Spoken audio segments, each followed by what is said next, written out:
was a zebra person, seahorse. What did I say? Zebra? Did I say zebra?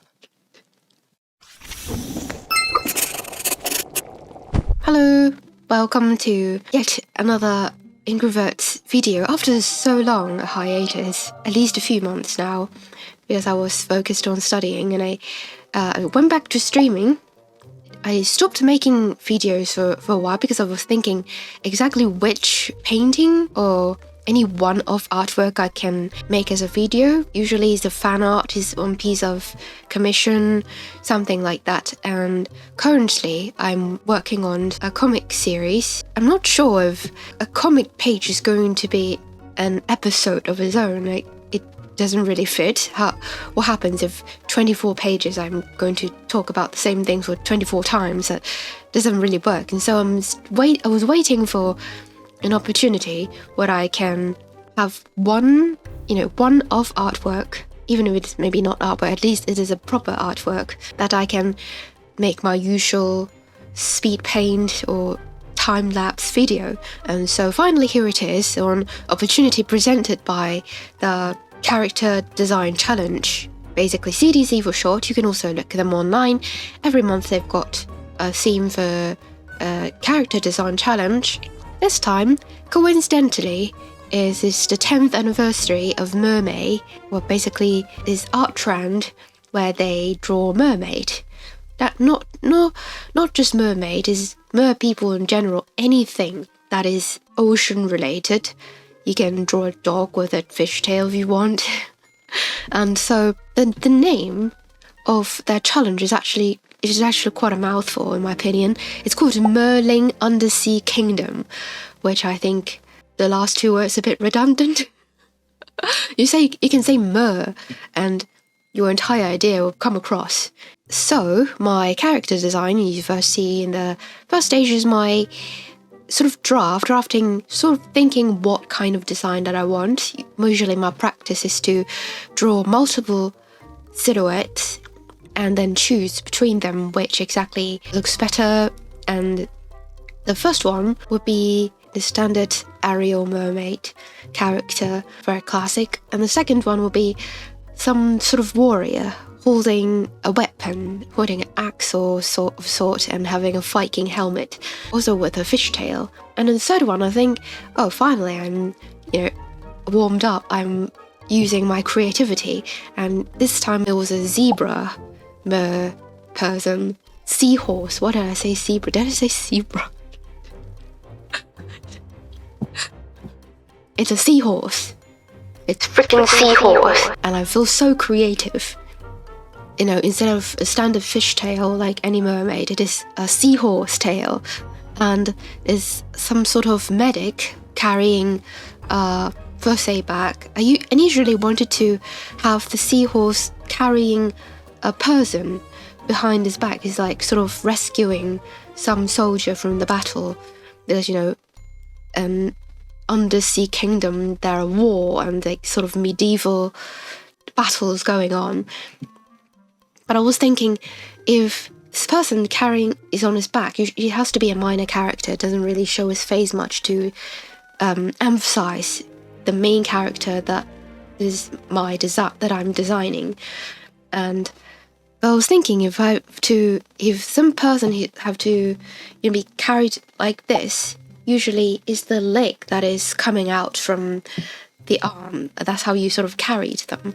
And I was thinking, but this is a merling kingdom.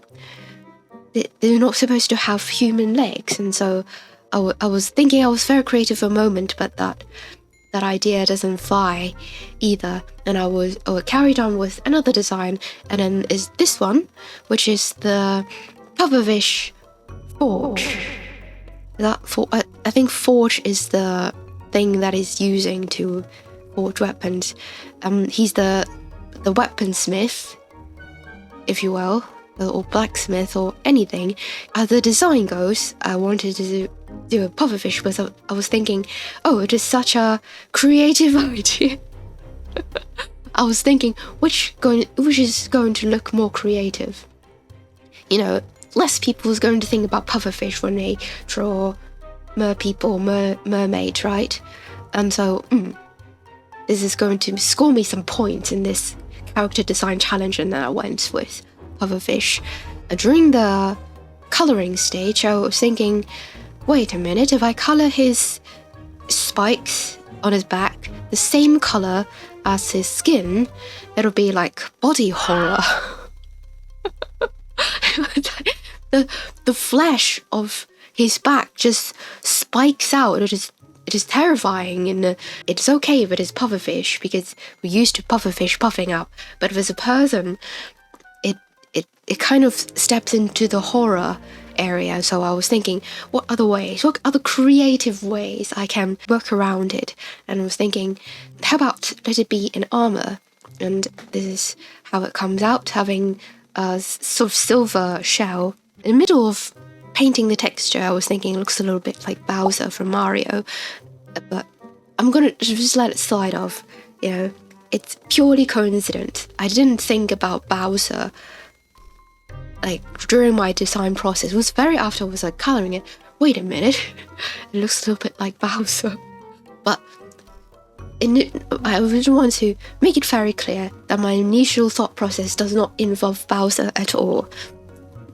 Anyway, and also I was thinking what other undersea elements I can incorporate in this painting, because, well, if this is just a person, as you can see, he's wearing a shirt, which is my favorite.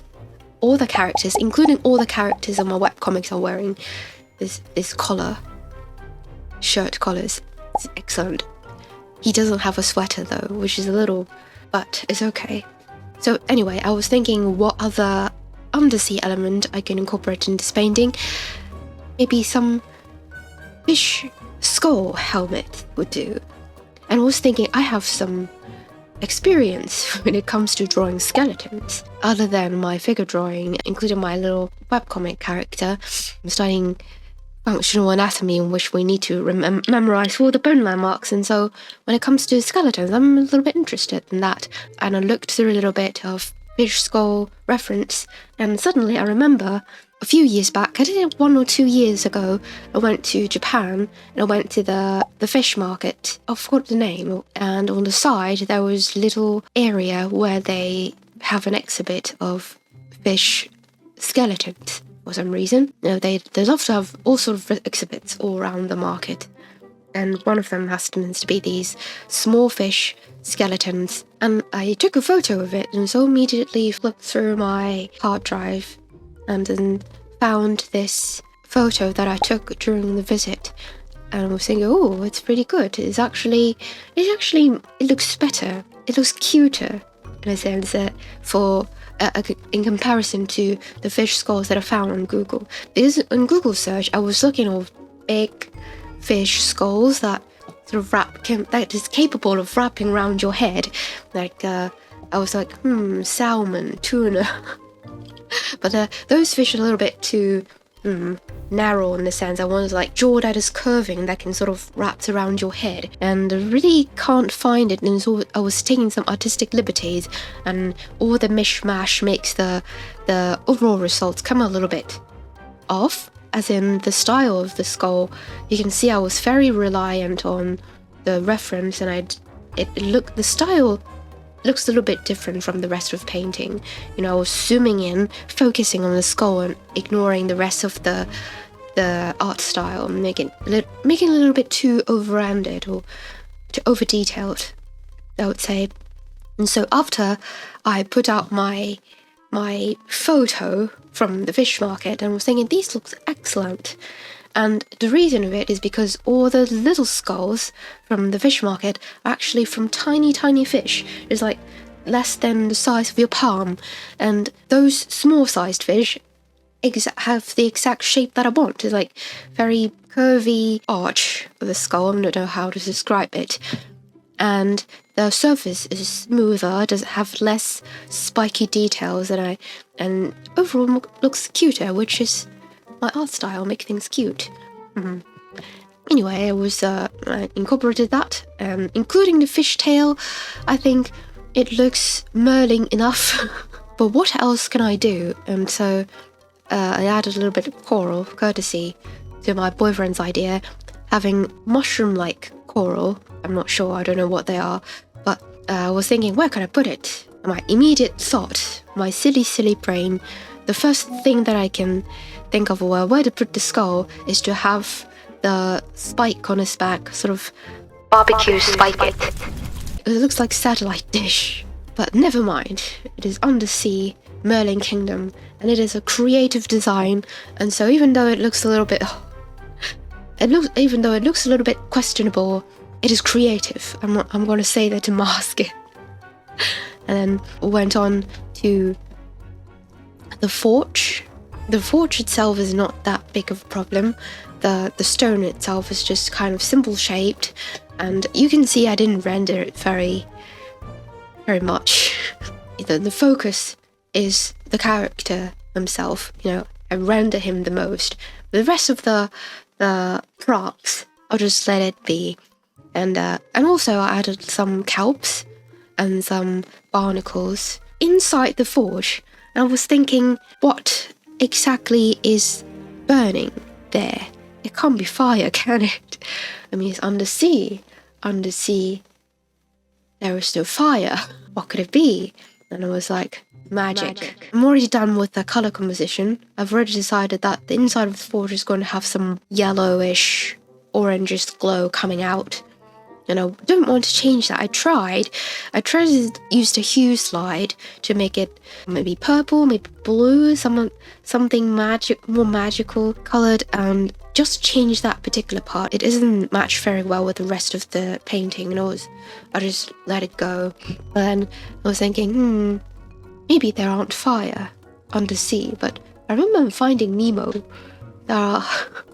There was explosion undersea, You remember finding Nemo and Bruce, the shark, at the very end of the chase sequence, he knocked off one of the explosives, and the rest of the bombs go off, and it wasn't exactly a burning fire, but if the heat is strong enough, there should be some burning going on. Technically it could still work, so just imagine that under that forge there is no fire, there's just something either burning or just yellow magic in general. And so the rest of the rendering I didn't have much problem with, considering that it's just a character. My weak point especially is background. Specifically, the rules of the character design challenge says that you shouldn't have a very complex background because the main point of the challenge is to design the character. And so you're really not supposed to have complicated backgrounds anyway. And for me, there is absolutely no background. This is white paper. I can export this in PNG with transparent background too. And I submitted it on Instagram, and I just let it go. And I just used the progress for my video here. Yay. 2 birds with 1 stone. Thank you so much, and this is the result of the character design.